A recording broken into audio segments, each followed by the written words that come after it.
When you're in a cult, you have no idea that you're in a cult. Just like me. I had no idea that I was in a cult. I used to be a part of the cult of Zionism, and I had no idea. I also had no idea what Palestine was. I'm a Messianic Jew, so I was raised similarly to how most evangelical Christian families would raise their kids. Growing up, I was told that Israel was the best place on earth. My grandparents lived there, so did my mother. They told me one day we would all move back. My grandmother's dog is named Bibi, after Netanyahu.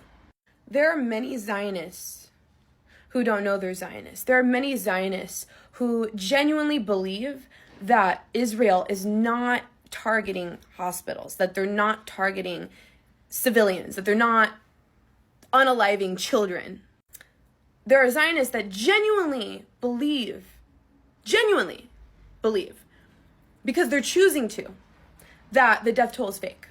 They genuinely don't believe that this many children have been murdered. 8,000 children, by the way. Netanyahu is a fascist dictator, and his whole far-right coalition are evil incarnate. Zionism hides behind the Jewish identity. It puts Jews in danger. It uses Jews as human shields because it relies on your ignorance to survive. Zionism is anti-Semitism. Zionism is not just a danger to Palestinians and Jews, it is a danger to the entire planet. And if you don't believe me, just watch till the end. I'm going to explain exactly why. And before I go on, just so it's ingrained in the deepest corners of your consciousness, Zionism is not Judaism. Being anti-Zionist is not anti-Semitic. All right? Zionism is anti-Semitic. Remember that. I'm going to read from this article that talks about some of the signs that you or someone you know may be in a cult. I want to look at this bullet point right here in particular. New recruits experience euphoria as being part of a chosen secretive group. As a musician in Hollywood, now that I'm anti-Zionist, even though I'm Jewish, that doesn't mean anything. It's never been about all the Jews stick together in Hollywood. It's about all the Zionists sticking together in Hollywood. Now that I'm anti-Zionist, I have been kicked out of the club. And I could not give less of a flying fuck. Stage 1 of a cult. The big idea. A leader or leaders propose a new transcendent idea that promises a panacea solution for alienated and vulnerable people.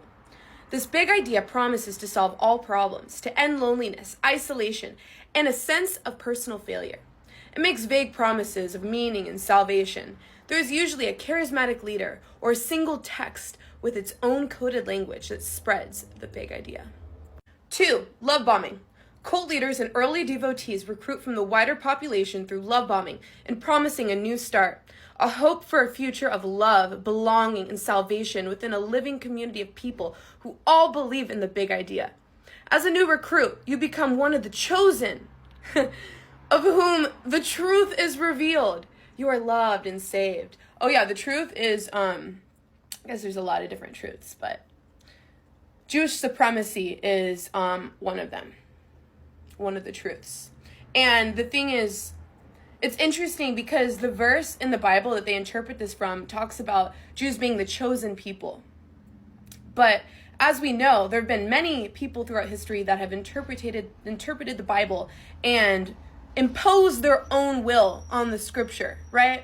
And passed it along as if they're God. Their ideology is God's will, right? So the Jews being the chosen could mean so many different things. However, of course, there are people, evil people, that want to twist this into some weird supremacy thing. You know what I mean? And like growing up, I always heard that the Jews were the chosen people, right?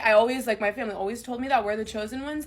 And like now I'm really, really, really like fully realizing the gravity of what that means to some people. And I'm so fucking disgusted. So disgusted.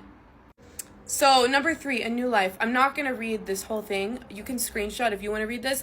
I want to point attention to this part right here, though. Recruits are taught to see the world as black or white, good or evil, us or them, and this creates tight group unity, which is enforced by rote learning of the cult's slogans. These beliefs are often illogical as a test of true belief. New recruits experience euphoria as part of a chosen secretive group. Anyone seen the Israeli government or Netanyahu saying on live TV, oh, we are the children of light and they are the children of darkness. This is a battle between good and evil.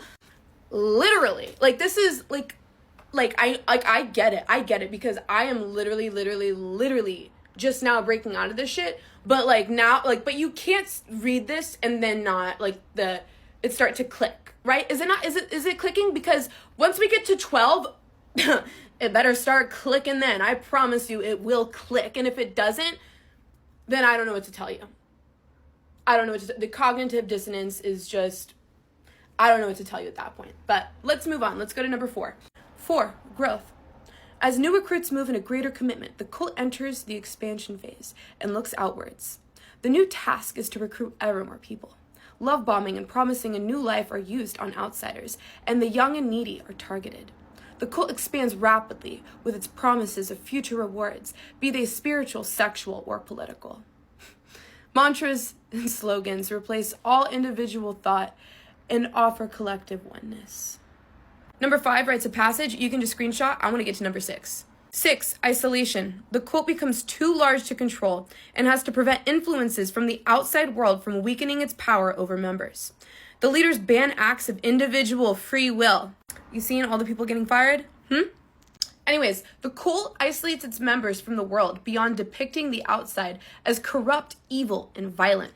This increases bonding as members see themselves as threatened victims. Language control and growing paranoia make questioning the cult impossible. Mantras and slogans silent doubts and dissent. Internal repression grows. 7, hate bonding. The cult reaches its size limit and problems arise from failures in its plan for all. But the cult cannot admit errors. It starts to feed on hatred of the outside world. It evolves rituals of hatred, building a deeper unity of the persecuted. One sanctum of society is usually the target of all hatred, and they might even be given a coded name. Members are encouraged to share their hatred in ritualized forms. 8, traitors. Afraid of the growing hate culture, some members question the leaders, but they are thrown out or made to do penance. The contraction phase begins and leads to a clampdown on any freedoms within the cult. In face of internal persecution, a senior member often leaves and becomes a traitor. Gaslighting, peer pressure, and groupthink prevents others from leaving. A few are helped to leave the cult by family members or forced out by cult deprogrammers, but such acts only fuel the cult's conviction that it is under attack. By the way, any Jew that stands up against Zionism is shamed and called a traitor. Just so you know. Number 9, witch hunts. Honestly, you're going to have to screenshot that one because we're running out of time, and I really want to get to the point because the end is going to really, really shock you.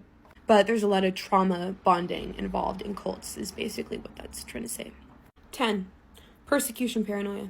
As more people flee the cult, secrets are leaked to the outside world about the authoritarian rule of the leaders. External law forces investigate the cult. The cult's paranoia grows. Increasingly paranoid, the cult weaponizes for a showdown against the world and sees violence as the necessary purifying force that will save itself from its scheming enemies. All who commit acts of violence are pardoned in advance by the leader or leaders. Look at one of the videos I just posted recently. Literally. Many other cult members leave, and this increases paranoid fear of impending confrontation with external enemies. 11, attack. Often a respective member of the cult is accused, tortured, or even killed, and the secret scapegoating becomes the new form of group cohesion. Cult members are forbidden to leave, and terror is whipped up about an imminent attack from external enemies, imagined or real. Allegiance to the cult is now proven by striking back against the outside world. After an attack, the collective fear of being destroyed by the external enemy takes over. Are y'all seeing all the Palestinians that are being unalived and martyred in America, in Jerusalem, in the West Bank? Are y'all seeing this? Well, our president just does nothing and fans the flames. Wait till y'all hear number 12. Okay.